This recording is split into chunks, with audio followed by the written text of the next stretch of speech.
أعوذ بالله من الشيطان الرجيم. ولقد آتينا لقمان الحكمة أن اشكر لله ومن يشكر فإنما يشكر لنفسه ومن كفر فإن الله غني حميد. وإذ قال لقمان لابنه وهو يعظه يا بني لا تشرك بالله إن الشرك لظلم عظيم. ووصينا الإنسان بوالديه حملته أمه وهنا على وهن وفصاله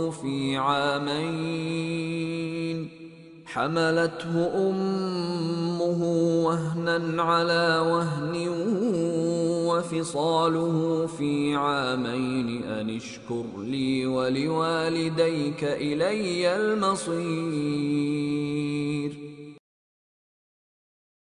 In today's brief khutbah, I'd like to share with you certain pearls of wisdom, some droplets of wisdom from a handful of ayat of the Quran belonging to Surah Luqman.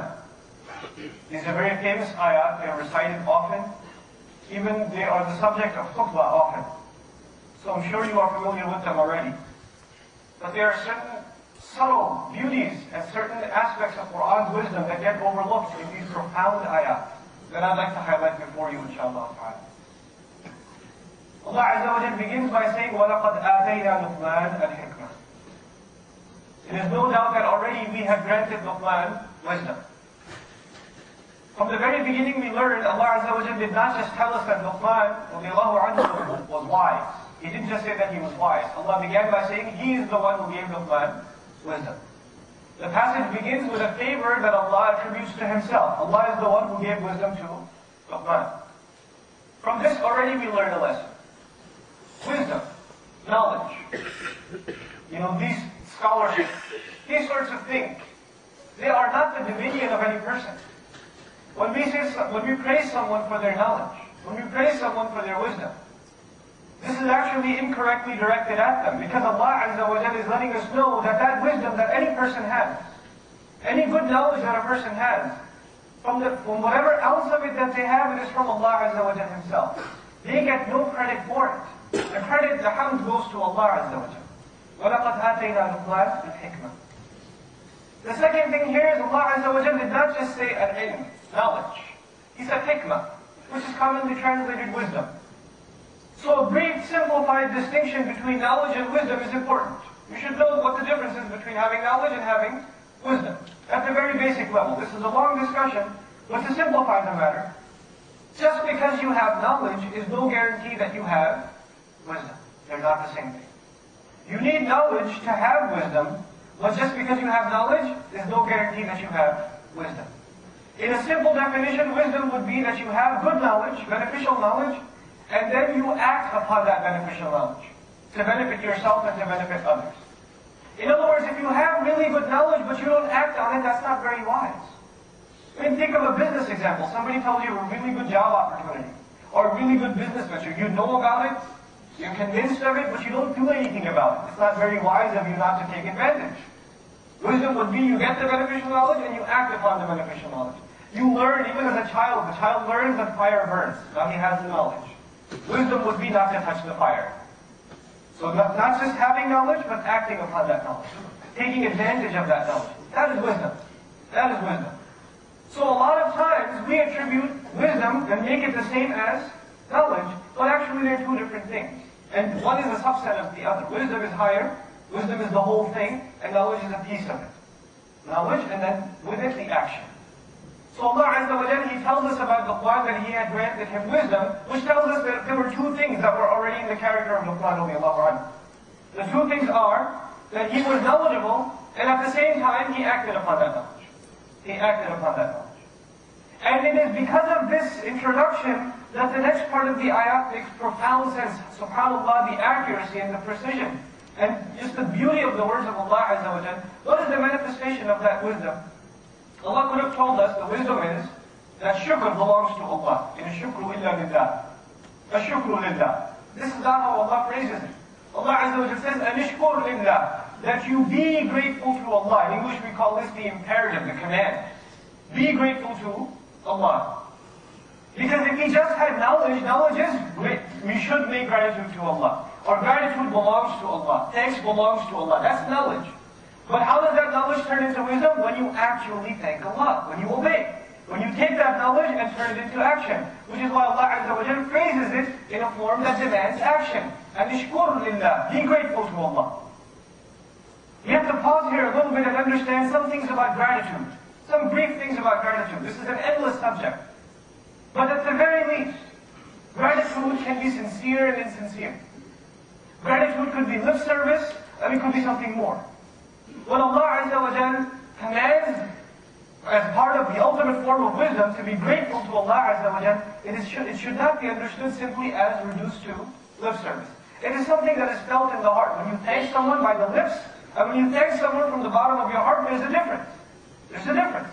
You could say thank you and not mean it. You could say thanks even sarcastically. Right? Thanks a lot. That's how we speak now sometimes. But when you mean to say thank you, and when you mean to thank someone and show gratitude to someone from the bottom of your heart, now that's the gratitude that is being spoken of here. Be sincerely, truly, genuinely grateful to Allah.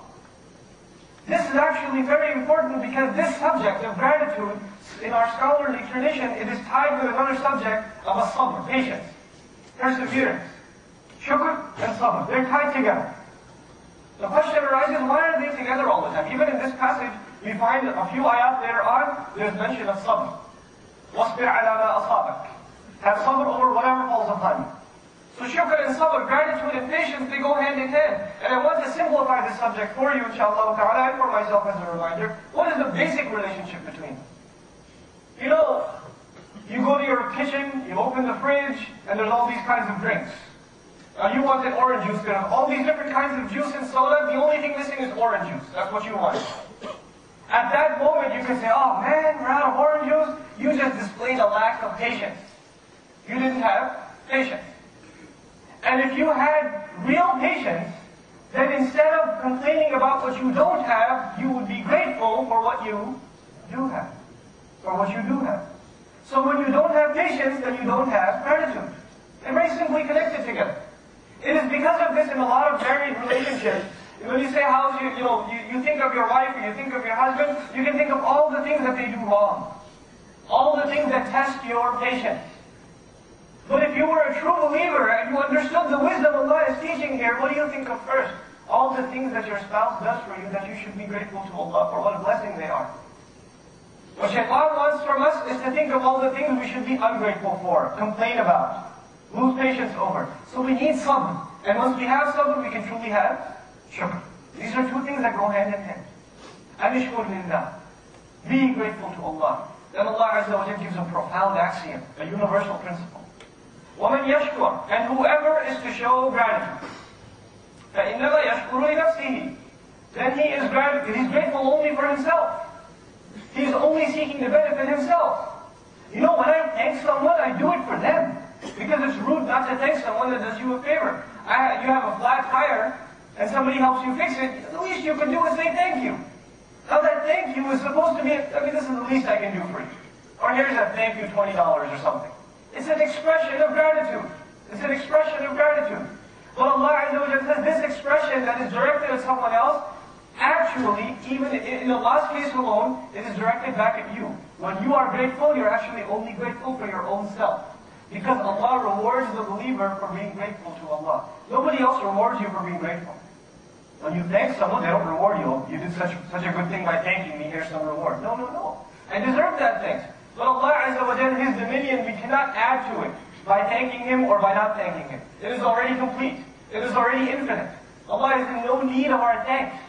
So who is in need of thanking Allah? We are.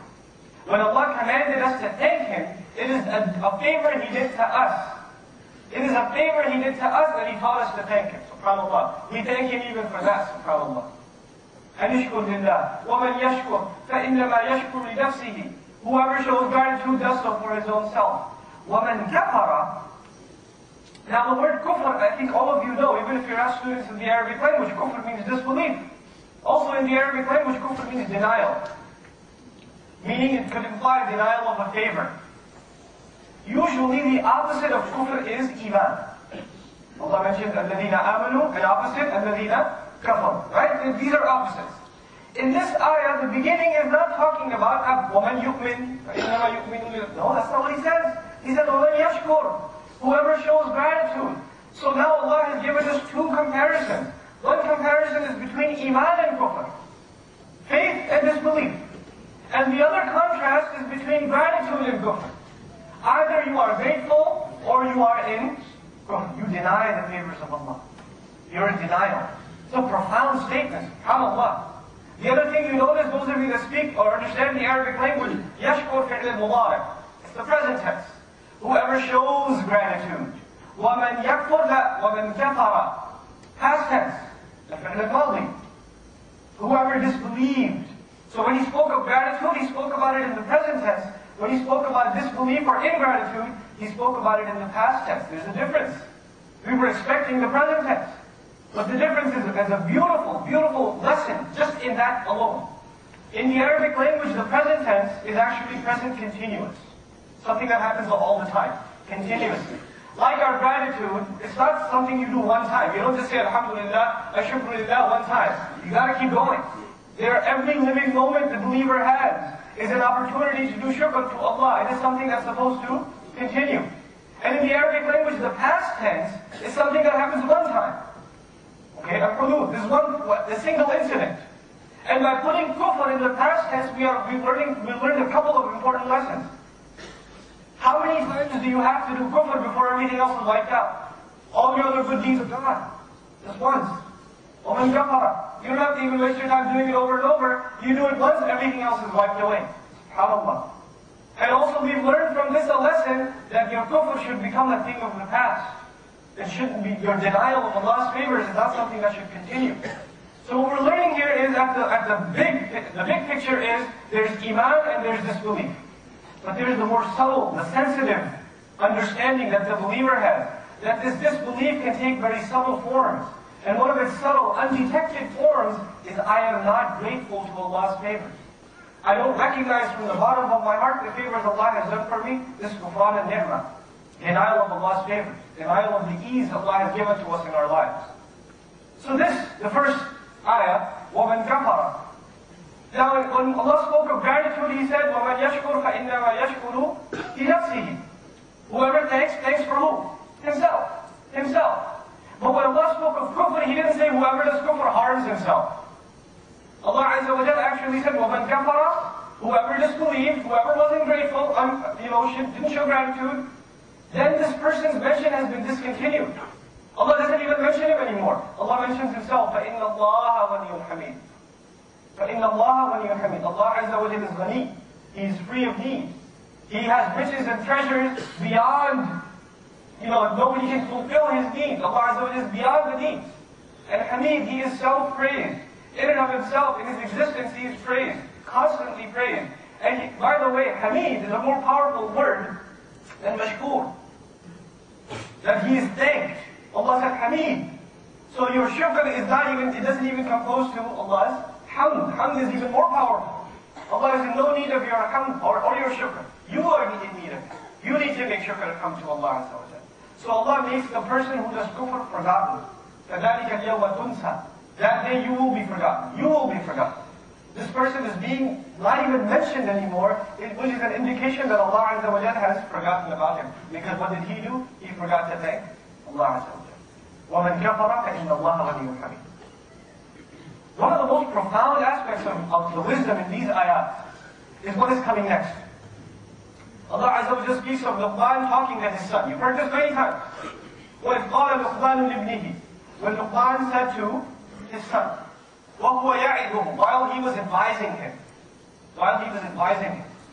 Now before we go any further, the first thing we learned about hikmah, about wisdom, is that you should be grateful to who? Allah Azza wa Jalla. You should be grateful to Allah. Now, a lot of times in our communities, parents have problems with their kids. Parents have problems with their kids. They go to the imam and say, my child, he doesn't listen to me. I told him the ayah, وَبِالْوَالِدَيْنِ إِحْسَانًا. He still doesn't listen to me. I told him the hadith about the mother, and I told him or heard the hadith about the father and respecting them in the ayat of Quran, and they don't show me any respect. You see, the advice that the parent gives to the child, is not selfish advice. If your only advice to your child is listen to me, and respect me because Allah says so, then you haven't figured out the right priorities yet. Father, when he's advising his son, he could be advising him of a lot of things, but the first thing he takes care of is not his own rights, but whose rights? The rights of Allah. Ya bunayya, la tushrik billah. My son, don't do shirk with Allah. He didn't say anything about himself. He said something about Allah Azza wa Jalla. Don't do that crime. Don't do that crime of shirk with Allah subhanahu wa ta'ala. By the way, another little interesting comparison here. The previous ayah spoke of kufr, and the next ayah speaks of shirk. He didn't say la takfur billah. Don't do kufr with Allah. He said don't do shirk with Allah. And the subtle difference between these two is very powerful. In the previous ayah, we learned of the one who doesn't thank Allah. And here we are learning of the one who thanks other than Allah. He does shirk. He thanks Allah maybe, but thanks others. Gives credit to others too. It's a form of shirk. That credit goes to other than Allah Azza wa Jalla. The hamd belongs to Allah. Lillahi al-hamd. Hamd only belongs to Allah. Praise and gratitude only belong to Allah exclusively. And then secondarily to others through Him. So Allah Azza wa Jalla teaches us that the Quran is teaching His son. The gem I didn't want to miss for you is the very next ayah. Now listen to this carefully. The next ayah speaks about Allah teaching us the rights of the parents. Allah is teaching us the rights of the parents. The parent was teaching the child the rights of Allah. And then Allah is teaching the slave the rights of the parent. You as a parent take care of the rights of Allah Azza wa Jalla. And Allah comes to your aid and takes care of your rights. SubhanAllah. Allah speaks of the rights of the parents. The parent doesn't. Allah Azza wa Jalla. وَوَصَّيْنَا الْإِنسَانَ بِوَالِدَيْهِ حَمَلَتْهُ أُمُّهُ وَهْنًا عَلَى وَهْنٍ وَفِصَالُهُ فِي عَامَيْنِ. But before we get into that ayah, some very subtle things that are also in this ayah of advice that Luqman gave to his son. Allah Azza wa Jalla could have just told us when Luqman said to his son. He said to him, don't do shirk. That's it. Allah said, وَهُوَ يَعِدُهُ. Not just وَيَعِدُهُ, وَهُوَ يَعِدُهُ. This is important. This tells us a few things.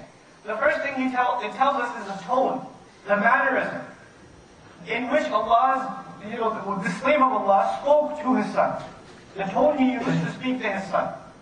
He was in an advising tone. Those of you that are parents of teenagers especially, I know teenagers can boil your blood. I was a teenager at one point and I know what I did for my parents. The kind of frustrations we cause.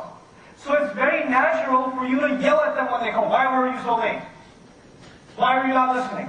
Did you go to prayer? Did you do this? Did you do that? Did you do your homework? Why are you always hanging out with your friends? Who are you talking to on the cell phone? You're constantly yelling at them. You're constantly yelling at them.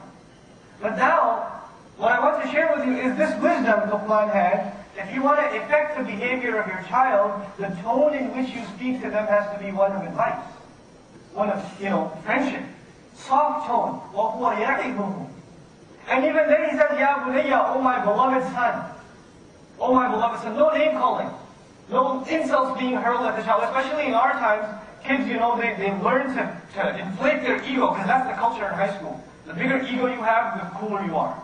The funnier walk you have down the hallway, and the more foul language you use, and the more obsessed you are with your own self, and the kind of sneakers you wear, or brand name clothes you wear, it's your ego. So in this culture of inflated egos, when the parent yells at the child gets even more inflated in their ego, and walks and storms out, and you wonder why that happened. You have to take a soft tone. Ya bunayya, la tushrik billah, inna shirka la zulmun azim. In the couple of minutes that I have left, I wanted to share with you some lessons from this statement. Allah Azza wa Jalla tells His son not to do shirk with Allah. And the most essential, fundamental lesson here is all of us are in lots of relationships. I have a relationship with my wife, with my children, with my neighbor, with my brother, my sister, my parents, my elders, fellow Muslims, non-Muslims. I'm in a bunch of relationships, right? But first and foremost, there is one primary, predominant relationship that needs to be fixed. And if that relationship is fixed, all your other relationships will be fixed. And when that one relationship is missing, all of your other relationships will have problems. They will all have problems. If your child, for example, had a correct relationship with Allah Azza wa Jalla, one of gratitude to Allah, then they would be obedient to you, subservient to you, respectful to you, not for your sake, but for whose sake? Allah's sake.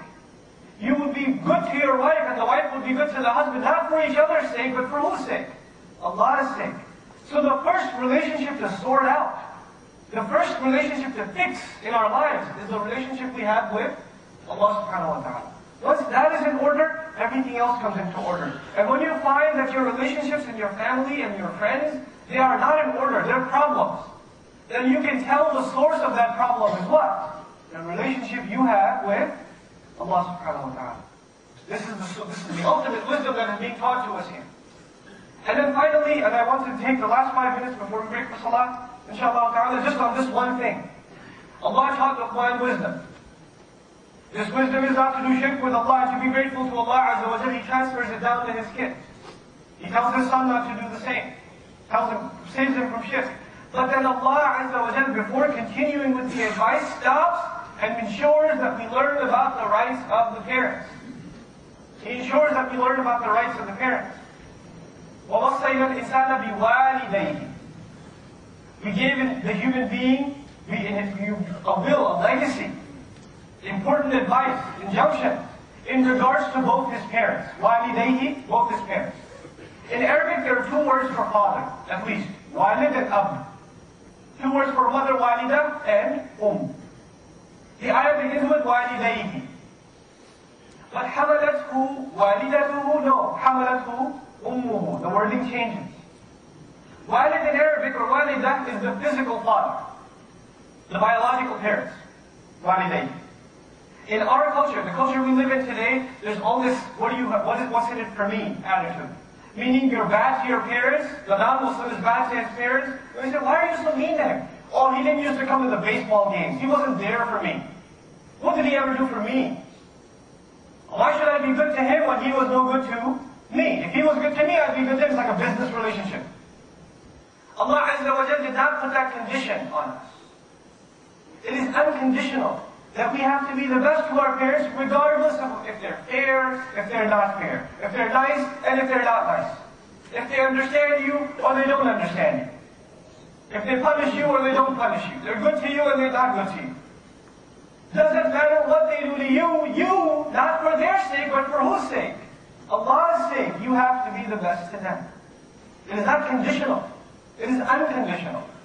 But when Allah spoke of the mother, He said He didn't say walida, just not the physical birth mother, but And literally, it's a word that's above the rank of walida. It means a mother that contributes something towards the child. Like a walid, anybody can be a walid. Anybody who fathers a child is a walid. But he becomes ab, when he takes care of the child and contributes to the upbringing of the child and protects the child and provides for the child. Now is a real father, ab. But for the mother, Allah Azza wa Jalla spoke of her contributions in the ayah. Think about it. Allah spoke of her contributions. She carried him, حَمَلَتْهُ أُمُّهُ وَهْنًا عَلَى وَهْنٍ, burden upon burden. She fed him over the course of 2 years. فَوَفِصَالُهُ فِي عَامَيْنِ. The ayah begins with 2 parents. The ayah ends, أَنِشْكُرْ لِي وَلِوَالِدَيْكَ. Be grateful to me and both your parents. The ayah begins with 2 parents and it ends with 2 parents. But in the middle of the ayah, how many parents? Just one, the mother. This calls for our attention. Allah Azza wa Jalla spoke of the favors of our mother and did not mention the favors of our father. That is because it's easy for you to remember the favors of your father. But the ultimate favors of your mother, the ones that she did for you and for me, when we were in her belly, when she gave us birth through unbelievable favors of your mother, the ones that she did for you and for me, when we were in her belly, when she gave us birth through unbelievable pains, when she fed us, when she cleaned us, when she clothed us, when she lost her nights of sleep for us, no one else, and asked nothing in return. We don't remember any of that. We don't remember that. All we remember is when we get a little older, Dad, can I have $5? Dad, can I borrow the car? You remember, it's easy to remember the favors of the father, but the favors of the mother, consciously human beings don't remember. So the next time you speak to your mother in a harsh tone, remember what she did for you. There is no way you can ever pay her back. Have some humility. Allah Azza wa Jalla spoke about His favors. One favor, that He granted wisdom. Be grateful to Allah. But He dedicated a long passage, long set of words, just as the favors of who? The mother. Allah reminds us of the favors of our mothers. One of the, He said in the beginning of this khutbah, wisdom is what? That you learn something beneficial and you act upon it. That's wisdom. So be wise at the end of this prayer. Be wise. Call your mother. Thank her. Apologize to her for how you've been. Do something for her. Go visit your mother. Send her a gift. And continue that attitude. Because this is something we have to do as grateful slaves of Allah. If you can't be grateful to your mother, the one you do see, the one you know in this dunya she did you favors, how are you going to be grateful to Allah who's in the ghaib? We don't even see Allah Azza wa Jalla. How are you going to show gratitude to Allah Azza wa Jalla if you can't even show gratitude to your mother and I to mine? So I pray that Allah Azza wa Jalla, sincerely, He makes us grateful slaves to Him, that He gives us the mindset of constant gratitude before Him, and He reconciles the relationships we have with our parents, especially that which we have with our mothers.